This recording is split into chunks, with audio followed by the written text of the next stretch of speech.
Shalom Ibu Bapak. Shalom semuanya. Puji nama Tuhan, senang sekali bisa berjumpa kembali Bapak Ibu Saudara yang dikasih oleh Tuhan. Saya yakin pagi ini kita semua hadir di tempat ini rindu untuk mengalami berkat-berkat Tuhan. Amin.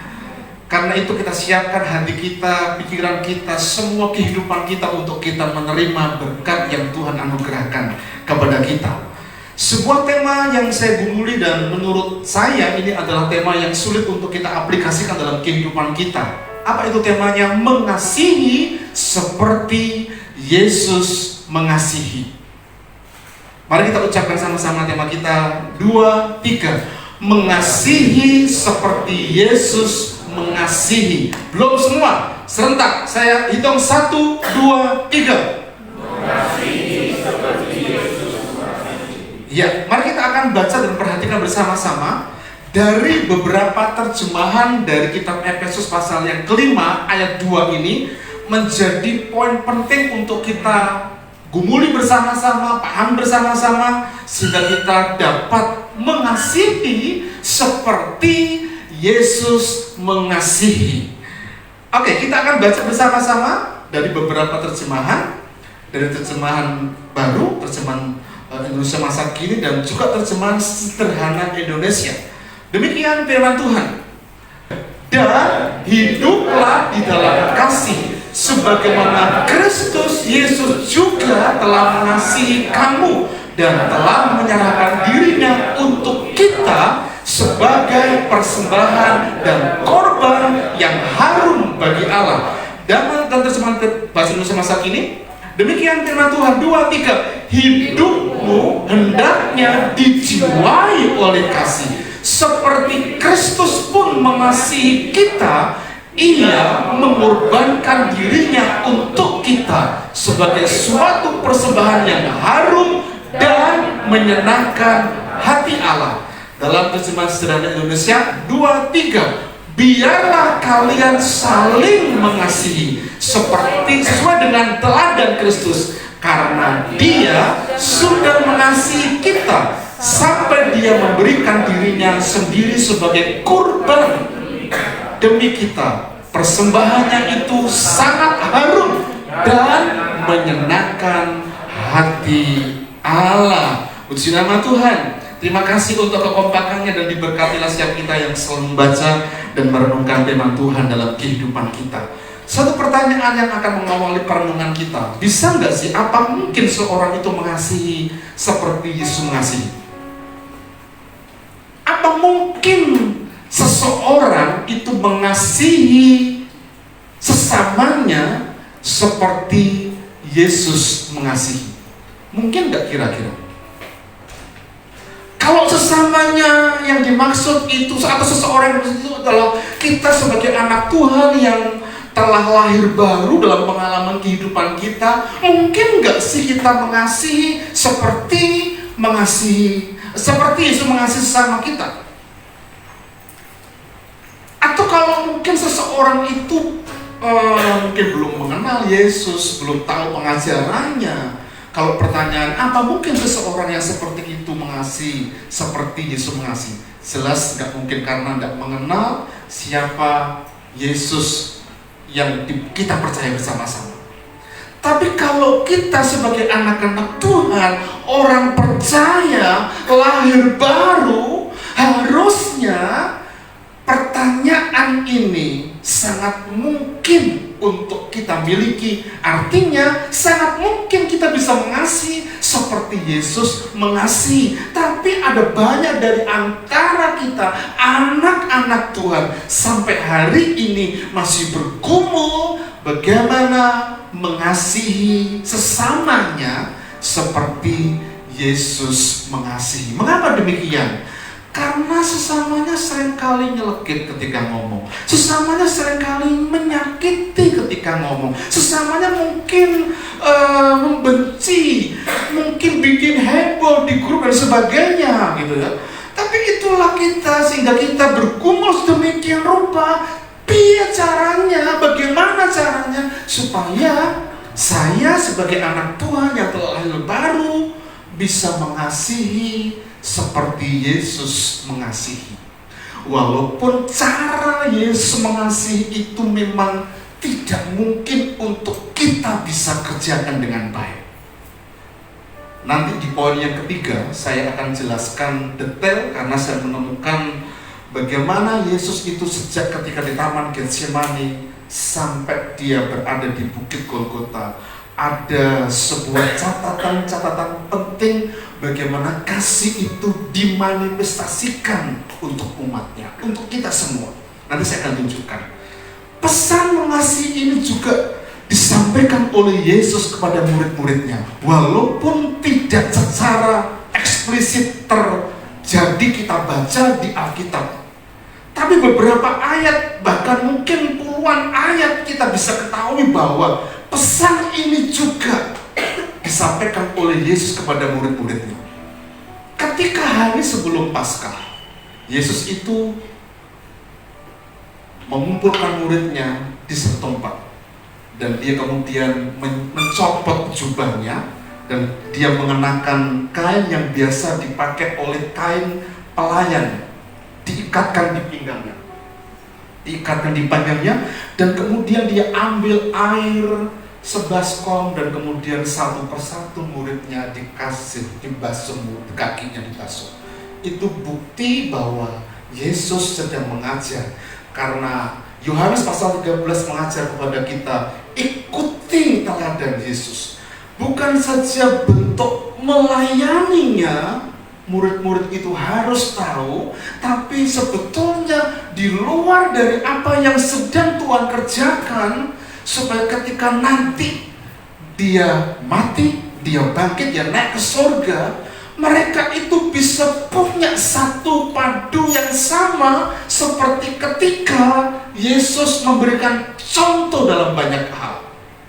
Bahkan murid-muridnya mungkin sama seperti kita, atau bahkan murid-muridnya murid-murid yang lain yang dalam bentuk 70 atau sekian banyak orang yang memang percaya pada Yesus. Juga ada orang-orang yang mengatakan, loh kok gurumu ngomong-ngomong bergaul dengan para pendosa ya, para pelacur, para pemungut cukai. Mengapa demikian? Itulah kasih yang Tuhan Yesus ingin tunjukkan kepada murid-muridnya. Bacaan kita pada pagi ini, Rasul Paulus kepada jemaatnya di Efesus, dia menginginkan supaya hidup di dalam kasih. Tapi ayat 2 ini tidak bisa berdiri sendiri. Sebelumnya di ayat 1, Paulus ngomong begini, sebab itu jadilah penurut-penurut Allah, seperti anak-anak yang kekasih. Artinya, kalau kita mau menjadi anak-anak Allah yang kekasih, kita harus menjadi penurut-penurut yang memang Allah inginkan dalam kehidupan kita. Dan Paulus memberikan penegasan di ayat yang kedua, hiduplah dalam kasih. Pertanyaannya, bagaimana cara menjadi penurut-penurut? Ya tadi Paulus ngomong, hiduplah di dalam kasih. Bapak Ibu Saudara yang dikasihi oleh Tuhan, hiduplah di dalam kasih. Dan kasih itu harus melekat erat di dalam setiap langkah kehidupan kita, mudah atau tidak, dalam bisnis, usaha, pekerjaan, di keluarga kita, dimanapun hidup kita. Ketika Tuhan mengajak kepada kita untuk kita hidup dalam kasih, atau bukan Rasul Paulus menekankan kepada kita untuk kita hidup di dalam kasih, sebetulnya everyday, setiap waktu, setiap hari, kita harus punya yang namanya kasih itu yang melekat dalam seluruh aspek kehidupan kita. Karena itu poin pertama saya, ada 3 aspek tentang bagaimana hidup dalam kasih. Yang pertama, kasih adalah gaya hidup dan bukan pilihan. Dan hiduplah dalam kasih. Ini bukan pilihan. Sama seperti ketika Anda duduk untuk berada di rumah ibadah ini, memilih tempat yang kita pilih. Bukan pilihan seperti itu. Tapi kasih itu adalah lifestyle, gaya hidup dalam kehidupan kita sebagai anak Tuhan. Dari kata Yunani, hiduplah di dalam kasih. Dari kata peripatete. Peripatete itu berjalan atau melangkah terus menerus. Bukan hanya sebuah tindakan sesaat, tetapi lifestyle, gaya hidup. Gaya hidup kita memang bisa dirubah, tapi gaya hidup yang satu ini harus melekat dalam kehidupan kita. Sama seperti ketika kita berjalan setiap hari, begitulah seharusnya kasih itu menjadi bagian dalam kehidupan kita. Kalau lifestyle yang bisa dirubah adalah lifestyle yang mungkin gak sama dengan kebenaran firman Tuhan, lifestyle yang mungkin gak sama dengan ajaran orang tua kita, lifestyle yang mungkin gak sama dengan hidup iman percaya kita.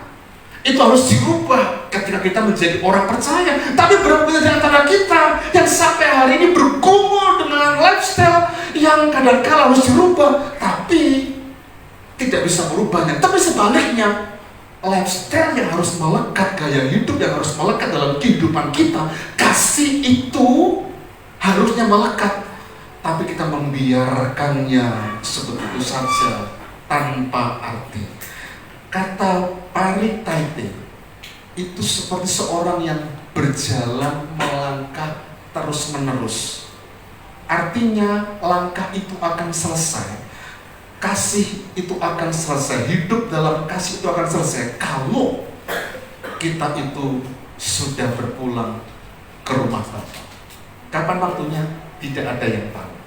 Tapi mari kita mengusahakan diri kita tetap sehat, tetap kuat, pola hidup, gaya hidup dijaga dengan baik, sehingga saatnya tiba rencana Tuhan itu betul-betul digenapi dalam kehidupan kita. Karena seringkali kita itu ceroboh. Oleh karena apa? Oleh karena sebetulnya kita itu telah diberikan Tuhan sebuah rencana untuk sesuatu yang mulia dan ajaib. Tapi oleh karena kesembronoan kita makan dengan makanan yang sebetulnya melawan kesehatan kita, ya. Ayo, tadi malam yang membawa emping, kacang dan sebagainya sudah dimakan atau belum? Menurut saya jangan dimakan langsung, ya. Maksudnya saat itu habis gitu, ya. Tapi kalau bahasa Semarang itu dididili badannya. Dididili siji-siji emping, kacang. Kemudian yang paling enak itu mente. Dari semua itu yang paling enak mana menurut mente, emping, kacang? Yang paling enak mana menurut dia? Menurut gue kacang. Pak Denan? Mente yang paling mahal. Setuju ya? Tapi itu yang mematikan kolesterol. Nah, sudah tidak pernah olahraga, ya, tidurnya malam, nge-game sampai pagi, padahal besok paginya kerja itu tele-tele. Kalau hidup kita habiskan seperti itu, kita akan habis. Padahal ada rencana Tuhan yang mulia yang Tuhan akan kerjakan dari kehidupan kita. Bapak Ibu Saudara yang dikasihi oleh Tuhan, kasih Kristus sebagai gaya hidup itu harus melekat dalam kehidupan kita. Ini yang pertama. Yang kedua, aspek yang kedua dari hidup dalam kasih adalah kita perlu belajar bahwa Kristus itu adalah teladan kasih yang sempurna. Kalimat yang diucapkan oleh Paulus dalam teks ini adalah sebagaimana Kristus Yesus juga telah mengasihi kamu. Sebagaimana Kristus mengasihi kita, demikian seharusnya kita itu mengasihi sesama kita. Paulus tidak berkata, kasihilah sesamamu seperti mereka mengasihimu. Tetapi dia mengatakan, kasihilah sesamamu seperti Kristus mengasihi. Mengapa Paulus mengatakan perlu mengasihi sesama kita seperti Yesus mengasihi? Kok tidak mengatakan bahwa kasihilah sesamamu seperti mereka mengasihimu?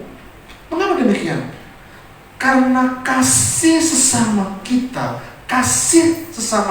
itu kadangkala melihat situasi, melihat kondisi, itu ada banyak pertimbangan. Aku bisa mengasihimu karena kamu juga mengasihi aku. Bagaimana kalau orang yang kita kasih ternyata diam-diam membenci kita, diam-diam mengkhianati kita? Ya? Itu nggak mudah Bapak Ibu. Tapi berapa banyak dari antara kita menemukan yang seperti itu di dalam kehidupan ini? Kita mengasihi dengan tulus, kita mencoba berjuang jatuh bangun dengan kemantapan iman, kita tetap mengasihi orang yang menyakiti kita, orang yang mengkhianati kita. Tapi ternyata bola terus menggelinding dan ternyata ada bukti-bukti yang nyata sehingga sulit untuk kita mengatakan aku bisa meneladani Kristus sama seperti Kristus mengasihi. Paulus mengajak kepada kita untuk kita mengasihi sesama kita seperti Kristus mengasihi kita. Pertanyaannya, bagaimana caranya? Ini penting untuk kita renungkan baik-baik. Bagaimana Kristus mengasihi kita? Kristus mengasihi kita bukan karena saat kita itu baik, kita kudus, kita suci, kita rajin ke gereja, kita pelayanan, bukan. Tapi Kristus mengasihi kita oleh karena, atau saat itu, saat berdosalah, Kristus telah mengasihi kita. Roma pasal 5 ayat 8. Akan tetapi Allah menunjukkan kasih-Nya kepada kita oleh karena Kristus telah mati untuk kita. Kapan? Ketika kita masih berdosa. Bukan saat kita baik, bukan saat kita suci, bukan saat kita rajin beribadah, bukan saat kita rajin pelayanan, tidak. Tapi saat kita berdosa, itulah kasih itu diberikan di dalam kehidupan kita. Bapak Ibu Saudara yang dikasih oleh Tuhan, artinya standar teladan yang ingin Tuhan kita miliki dalam kehidupan kita, dia adalah figur, dia adalah teladan.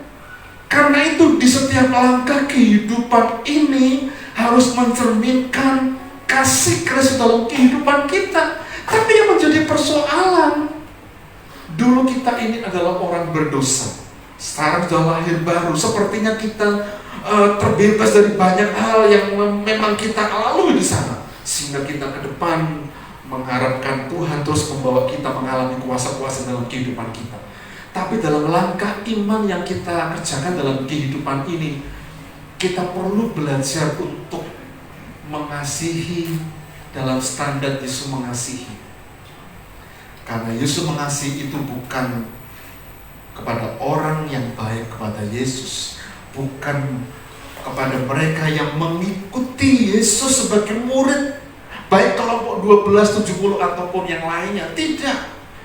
Tapi kepada mereka yang berdosa, pelacur, pemungut cukai. Di situ Yesus mau hadir mengasihi mereka. Bahkan pembenci Yesus pun tetap dikasihi. Ingat satu kalimat ajaib dari antara 7 kalimat yang ajaib ketika Yesus berada di atas kayu salib. Dia mengatakan, ampunilah mereka sebab mereka tidak tahu apa yang mereka berbuat. Harusnya kalau ada orang yang benci kita atau memusuhi kita, mungkin doa kita juga harus seperti itu. Kalau ada orang yang mengkhianati kita di bisnis kita, ampunilah mereka karena mereka tidak tahu apa yang mereka perbuat. Harus standarnya demikian, Bapak Ibu Saudara yang dikasih oleh Tuhan. Ini aspek yang kedua. Aspek yang ketiga dan yang terakhir, ya. Khotbah saya cepat pagi ini, ya. Senang ya Bapak Ibu? Tapi yang ketiga ini yang paling lama. Ya. Aspek yang ketiga ini adalah hidup dalam kasih adalah ini. Kasih sejati itu berkorban. Setuju? Mari kita ucapkan sama-sama. 2, 3. Kasih sejati itu berkorban. Ucapkan sebelah kanan kiri kalau itu suamimu berkorban ya. Kalau istrimu itu berkorban ya. Mari kita baca ayatnya lebih dulu dalam Efesus pasal 5 ayat 2 bagian C. Telah menyerahkan dirinya untuk kita sebagai persembahan dan korban yang harum bagi Allah. Ia telah menyerahkan dirinya untuk siapa? Untuk kita. Bahkan kalimat yang diucapkan di sini adalah sebagai persembahan dan korban. Maka kasih cinta yang sejati pasti akan terwujud dengan pengorbanan.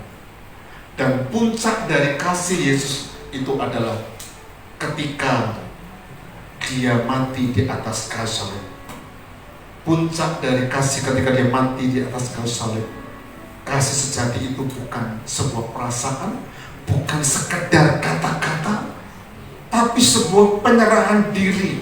Kristus memberikan nyawanya menjadi korban bagi dosa kita. Mulai di Taman Getsemani. Perhatikan Bapak Ibu, ini yang tadi sempat saya sampaikan di awal, bentuk pengorbanan dari Kristus. Ketika dia mengalami pergumulan Getsemani, yang saya catat di situ tentang penderitaan dia di Getsemani. Dalam wawasan medis, pada waktu itu Yesus menderita hematidrosis. Ini ada ahli kesehatan, karena pensiunan alat-alat kesehatan, perlu dikoreksi Pak Tana.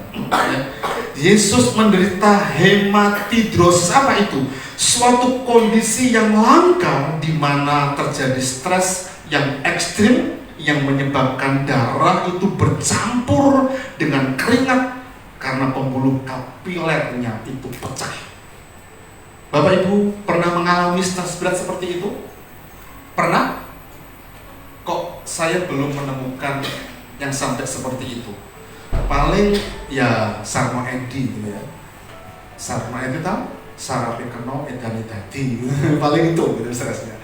Tapi kalau stres yang sampai ada hematidrosis, jadi kondisi langka di mana stres itu ekstrim menyebabkan darah itu bercampur dengan air, karena itu disebut sebagai pembuluh kapiler itu pecah. Dan ketika Yesus berdoa di Taman Getsemani itu peluhnya itu menetes seperti darah.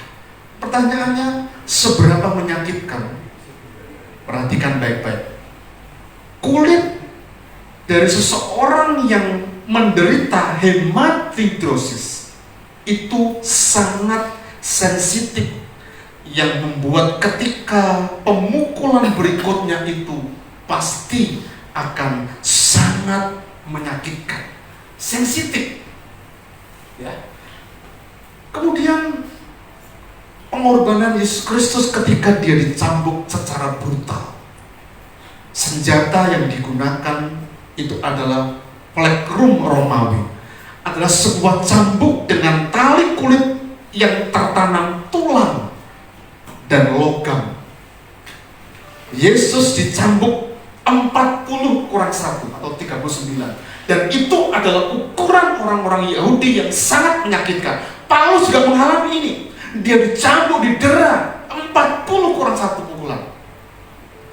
Dan ini sangat-sangat menyakitkan. Apalagi ketika di Taman Getsemani tadi itu kulitnya sensitif, dan cambuk Romawi, cambuk prajuritnya itu ada 3, dan di 3 itu ada ujungnya ada 3 lagi. Maka ketika cambuk itu dipukulkan ke tubuh Yesus, bagian tubuh atau tangan, dan itu melekat menyangkut dagingnya, dan ketika prajurit itu menarik, kulit itu mengelupas, dagingnya mengelupas, dan perbandingan rasa nyeri yang dirasakan seperti mendapatkan beberapa luka dalam diri, seperti sebuah pisau yang tajam setiap kali menerima cambukan. Itu pengorbanan Kristus untuk kita. Wawasan medis dari pencambukan yang brutal, dagingnya terkoyak sehingga memperlihatkan bagian otot ujung sarafnya robek, Dan saraf yang robek itu mengirimkan sinyal rasa sakit yang tidak tertahankan ke otak. Dan Yesus juga kehilangan banyak darah, menyebabkan shock hipovolemik atau volume darah yang sangat rendah. Kalau kita kehabisan darah, pasti kondisi kita, jangankan kehabisan darah, tensi darah kita itu drop saja kita sudah belian gitu ya. Kemarin itu saya dipanggil salah satu teman sopir dari gereja lama, cukup lama, koma di ICU, bukan hanya di ICU, di ICCU. Saya lihat di monitornya itu tensinya itu 60/55, koma. Saya bilang kepada istrinya, karena suamimu sudah di dalam Tuhan, kapanpun Tuhan panggil, kamu harus sudah siap. Percayalah, jangan berduka terus. Tapi kalau suamimu akan sembuhkan, Tuhan juga akan sembuhkan. Saya sekarang kalau berdoa seperti itu, tidak berani untuk mendoakan, apalagi ketika mendoakan minta sembuh gitu. Yang tak doakan sembuh nanti mati bagaimana? Karena Pak Yari ini disebut sebagai pendeta penyakit nyawa. Karena yang didoakan orang sembuh malah mati gitu ya. Seperti itu. Tapi jangan takut loh Pak Yari. Jangan takut Pak Yari. Ya. Doa kita pasti dengar Tuhan. Saya belum berkabar sampai hari ini, sudah 3-4 hari. Ada kemungkinan sembuh atau mungkin koma, masih kita belum tahu. Artinya, kalau saya belum berkabar berarti kan masih hidup, ya kan? Itu kondisinya sudah koma, padahal tensinya sudah drop, saturasi udaranya memang ditolong oleh satu alat, ya, ventilator mesin dipakai alat itu. Tapi yang jelas, Bapak Ibu Saudara yang dikasih oleh Tuhan, ketika Yesus dicambuk secara brutal itu, dia berkorban untuk saudara dan saya yang masih berdosa. Dia mati di atas kayu salib untuk kita semua. Kemudian ketika dia dimahkotai duri, ya, ketika dimahkotai duri, jenis duri itu panjangnya 1-2 inci dan sangat tajam. Ada enggak ya pohon yang durinya seperti ini? Ada dengan pada waktu itu ada ya. Kalau sekarang kira-kira pohon apa kira-kira yang duri? Apa Pak Narto? Durian. Durian itu paling-palingan apa? ya. Ketika Yesus tertusuk kepalanya oleh duri itu, tingkat rasa sakitnya yang diterima itu, bayangkan jika kita menancapkan sebuah paku ke tenggorokan kita, jelas itu enggak sangat sakit. Apa dampak medisnya? Nyeri syaraf yang luar biasa dari saraf trigenital atau salah satu saraf paling sensitif di dalam tubuh. Kira-kira betul nggak gimana? Ya, salah satu saraf paling sensitif di dalam tubuh, dan itu terjadi pendarahan hebat di luka kulit kepalanya. Dia mengalami pusing dan mual akibat kehilangan banyak darah. Wow. Mahkota duri semua dilakukan untuk kita. Berikutnya, ketika dia memikul salib, seberapa berat sih salib yang dipikul oleh Yesus? Sekitar 300 pounds atau 136 kilogram. Jadi 5 karung beras 25 kilo. Ada yang sekali ngangkat 2 kuat, ya. Payu kuat ya Payu. Kalau di antara sekian yang paling banyak ini kecil-kecil tapi kuat. Payu itu hebat. Kemarin pas kerja bakti itu ngerantasi semua gitu ya. Saya itu punya palu, puang untuk melepas tangga itu enggak bisa. Pak Yu datang puang tenang lepas itu lepas, tapi diajari suhunya, tapi ada Pak Danan di situ. Nah, Bapak Ibu, itu beratnya 136 kilo. Jelas itu sangat berat. Berapa jarak yang ditempuh? Hampir 600 meter atau 650 yard, 600 meter. Bagaimana kondisi Yesus ketika dia memikul salib? Padahal dia sedang dehidrasi darah, dia kehabisan darah, tidak ada energi yang tersisa, luka terbuka akibat gesekan kayu, juga kulitnya yang mengelupas oleh karena cambukan plakrum Romawi tadi itu, dan dia mengalami banyak penderitaan didera akibat dia sering terjatuh. Dan mungkin bayangan kita seperti The Passion itu. Kalau itu adalah bayangan kita seperti The Passion yang disutradari oleh Mel Gibson itu, mungkin jauh lebih berat yang dialami oleh Yesus. Itu dilakukan untuk siapa Bapak Ibu? Untuk kita dia berkorban. Kemudian ketika paku di tangan dan kaki itu ditusukkan di dalam tubuh Yesus, ke tubuh Yesus.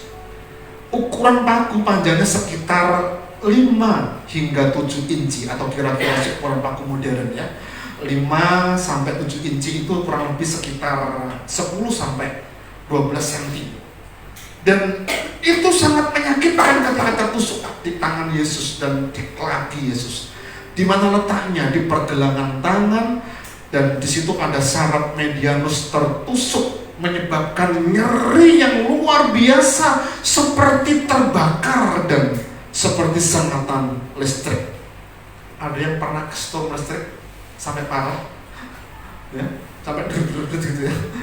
Saya tuh pernah Bapak Ibu kesetrum listrik, tapi gak ditolong, malah diketawain sama istri. Ya memang ketawanya karena memang salah. Namun dadanya lampu kok gak buat matikan toh Mas? Gitu ya. Saya itu berpikir seperti PLN yang saya lihat begitu ketika dadanya. Saya pegang tang yang memang safety gitu ya. Kemudian listrik yang saya dandani itu adalah listrik yang di dalam rumah itu ada stop kontaknya, off dan on. Tapi itu lupa saya off-kan, tetap on. Nah ketika saya mencoba untuk memperbaiki itu pakai BI yang saya pinjam punyanya Pak RT, Pak punya Pak RT, saya punya RT gitu. Saya naik di situ dengan kondisi berdiri seperti ini, di belakang punggung saya ini tinggi begitu, ada di bawah. Kemudian saya mencoba memperbaiki kabel itu. Ketika saya mengupas yang pertama aman, yang kedua aman. Ketika mau masang itu lupa Bapak Ibu, lupa memegang bagian tang yang ada besinya. Akibatnya langsung jatuh. Sakit banget itu, sakit banget. Apa karena pantat itu tertimpa anak tangga dari kaki BI itu. Itu gak ditulungi sama istri, malah ditertawakan. Tapi gak apa-apa karena itu bagian dari pembentukan. Itu seperti itu. Saya membayangkan kesetrum listrik gitu. Yesus itu ketika tangannya dipakai dan saraf di tangannya itu tertusuk, itu seperti sengatan listrik, betul-betul sakit. Dan itu bukan sengatan seperti yang saya katakan itu ada sekali, tapi itu berulang-ulang sampai 6 jam Yesus menyalahkan nyawanya, itu berakhir saraf itu, apa kesakitan itu. Kemudian di kaki, di antara tulang, dia menusuk urat dan sarafnya. Berdiri di atas paku terasa seperti menginjak pecahannya. Kaca, bukan kaca yang maca, seperti kaca setiap detik Bapak Ibu. Setiap detik. Bayangkan selama 6 jam tergantung di atas kayu salib. Dia terpaku di kakinya. Setiap detik dia mengalami kesakitan, seperti tangannya seperti tersengat. Semua itu dilakukan oleh karena kasihnya kepada kita. Dia berkorban. Lalu bagaimana kengerian penyaliban Yesus? Ini yang terakhir dari apa yang saya sampaikan untuk poin yang ketiga. Kengerian penyaliban Yesus, dia berada menderita digantung di atas kayu salib selama 6 jam, jam 9 sampai jam 3 sore. Bagaimana penyaliban membunuh Yesus? Dia itu mati lemas, atau bahasa kedokterannya itu adalah asfiksia, mati lemas, otot dadanya kolap dan membuat setiap napasnya itu menjadi tidak beraturan, dan ligamennya itu robek dan bahu terkilir, lengan terlentang panjang secara tidak wajar. Kalau di The Passion itu sebelum disalibkan itu Yesus sebelah kanan, sebelah kiri, tangannya ditarik begitu, tidak normal. Kemudian jantung itu berjuang untuk memompa darah dan hampir tidak dapat mengalirkan oksigen. Bagaimana sesak nafas yang dialami oleh Yesus, itulah kasih yang dikorbankan untuk kita. Dan dia bukan saja mengalami dehidrasi biasa, tapi dia mengalami dehidrasi yang ekstrim. Bibirnya pecah, mulutnya benar-benar kering. Karena itu ketika dia mengatakan aku haus, dia betul-betul mengalami kesakitan, kehausan yang amat sangat. Bapak Ibu Saudara yang dikasihi oleh Tuhan, kasih yang sejati selalu mengundang unsur pengorbanan atau mengandung unsur pengorbanan. Jika kasih yang kita miliki tidak pernah membuat kita repot, lelah, atau kehilangan sesuatu, mungkin yang kita lakukan itu belum sebagai kategori kasih yang sejati. Jadi jangan berpikir apa yang kita lakukan di tengah-tengah keluarga kita mungkin hanya mencuci baju, mungkin hanya menyetrika, mungkin hanya nyapu ngepel di rumah. Karena mungkin saja kita bisa bayar pembantu, tapi saat pembantu pulang mudik mungkin kita yang mengerjakan. Jangan itu sebagai anggap yang biasa, tapi itu wujud dari pengorbanan yang kita sedang lakukan. Bahkan detail dari perjalanan pekerjaan kita di kantor, itu sebetulnya adalah wujud yang kita sedang kerjakan untuk keluarga kita. Perjuangan kita untuk mencari nasabah, mencari customer, itu adalah wujud perjuangan kita. Bapak Ibu Saudara yang dikasihi oleh Tuhan, terus kita lakukan itu dengan baik. Termasuk anak-anak muda. Jangan berpikir terus orang tua kita itu ada di dunia ini terus sehingga kita terus mengandalkannya. Tapi mari kita belajar berjuang, berproses dan berprogres dalam kehidupan kita sehingga kita boleh mengalami hal-hal yang baik lewat apa-apa yang kita sedang kerjakan. Kalau orang tua kita itu berkorban sedemikian rupa untuk kita, mari kita sebagai anak-anak juga ikut ambil bagian berkorban dalam apa bentuk kasih yang kita kerjakan. Bapak Ibu Saudara dikasihi oleh Tuhan, termasuk di komunitas di mana kita sedang berada di RBCI. Mari kita wujudkan pengorbanan kita, karena itu adalah bentuk dari kasih yang sejati dalam kehidupan kita. Saya senang karena apa yang tidak pernah saya pikirkan itu ketika saya umumkan kerja bakti. Mereka itu antusias, Bapak Ibu, antusias. Om, saya mau bawa aram-aram sama tahu 50 biji om. Wih, ojo kebanyakan 30 aja. 30-nya masih sisa begitu. Saya sih kemarin kalau nggak salah 3 aram-aram sama 3 tahu bacem. Pak, titip ya Pak untuk Bapak. Itu bentuk pengorbanan yang kita sedang kerjakan. Dan kalau disebutkan detail satu persatu, waktu yang kita miliki untuk kita perjuangan mungkin kita tidak cukup, atau yang saya sampaikan ini tidak cukup. Tapi yang jelas, mari kita belajar bahwa kasih yang sejati itu butuh pengorbanan. Di keluarga kita, di rumah tangga kita, di pekerjaan kita, di gereja di mana kita ada, mari kita wujudkan kasih itu sehingga kita dapat meneladani Dia yang berkorban. Detail dari apa yang sampaikan tadi itu satu tujuannya, itu semua dilakukan untuk kita, anak-anak Tuhan yang hidup hari ini, supaya kita belajar untuk mengasihi seperti Yesus mengasihi.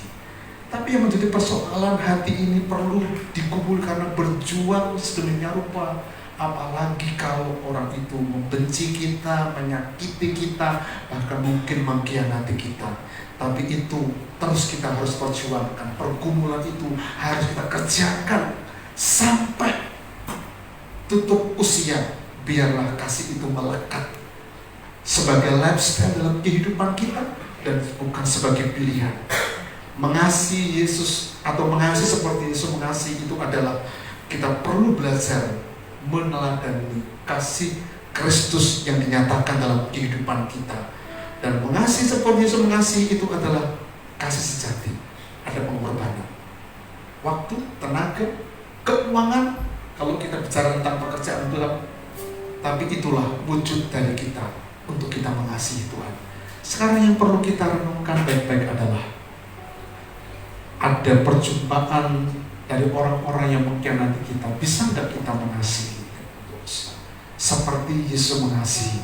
Seperti Yesus ketika di atas gantung salib itu, ada orang-orang yang mengkhianati dia, ada orang-orang yang menyalibkan dia, dan dia mengatakan ampunilah, sebab mereka tidak tahu apa yang mereka perbuat.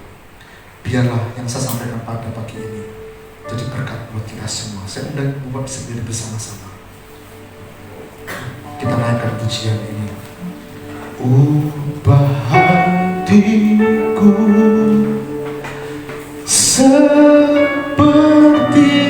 hatimu, setulus salibmu, kasihmu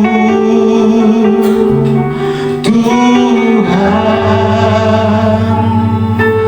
Biar mataku seperti matamu, pancarkan kasihmu. Ku mau jadi ubah hatiku. Mari sama-sama seperti hatimu, setulus salibmu, kasihmu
Mari kita renungkan baik-baik firman Tuhan pada pagi ini.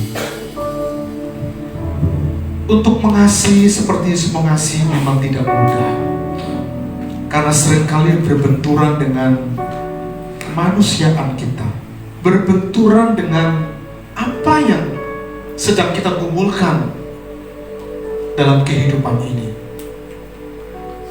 Dan kalau kita masih terus berkutat, tidak bisa move on dengan apa yang kita kerjakan hari ini, kita akan pernah mengalami next level pertumbuhan dalam kehidupan kita. Tapi sebaliknya, kalau kita bisa mengasihi, yang mungkin kita mengatakan, gak mungkin aku bisa mengasihi seperti mengasihi Yesus mengasihi.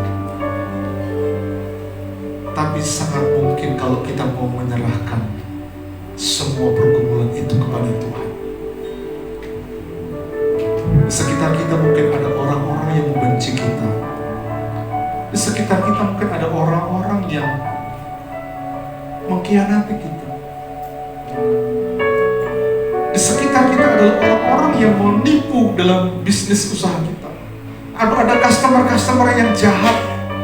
Ada teman-teman bisnis yang tidak seperti yang kita bayangkan sebelumnya. Kita ditipu. Mari hari ini kita belajar melepaskan itu sebagai bentuk sebuah pengampunan dan datang kepada Tuhan, supaya hati kita dapat mengalami perubahan yang nyata di hidup kita.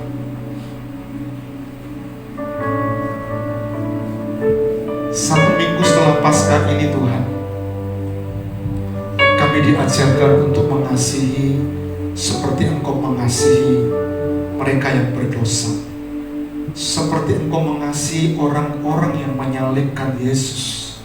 Engkau mengatakan, ampunilah mereka, sebab mereka tidak tahu apa yang mereka perbuat. Kami juga rindu berdoa, punya doa yang seperti itu Tuhan Yesus. Karena itu mampukan kami Tuhan, mungkinkan kami Tuhan Yesus untuk kami dapat mengasihi sesama kami seperti Engkau mengasihi mereka Tuhan. Ini doa kami, ini kerinduan kami Tuhan Yesus. Engkau tolong kami dalam pergumulan ini Tuhan Yesus. Tanamkan benih kekal, benih firman-Mu di hidup kami Tuhan. Supaya saatnya tiba nanti kami boleh melihat ada hasil, ada buah yang kami dapat tertawa dengan sukacita saat kami terus berproses dalam progres hidup kami, untuk kami dapat mengasihi seperti Engkau mengasihi itu. Kami mengucap syukur, berkat Tuhan melimpah atas kehidupan kami, berkat Tuhan melimpah atas kehidupan kami. Berkati seluruh umat Tuhan jemaat dari Visio Bekasi, kasih Tuhan dilimpahkan dalam kehidupan mereka. Dalam nama Tuhan kami berdoa mengucap syukur. Haleluya, katakan sama-sama. Amin. Silakan duduk ibu bapak, saudara, kasih Tuhan.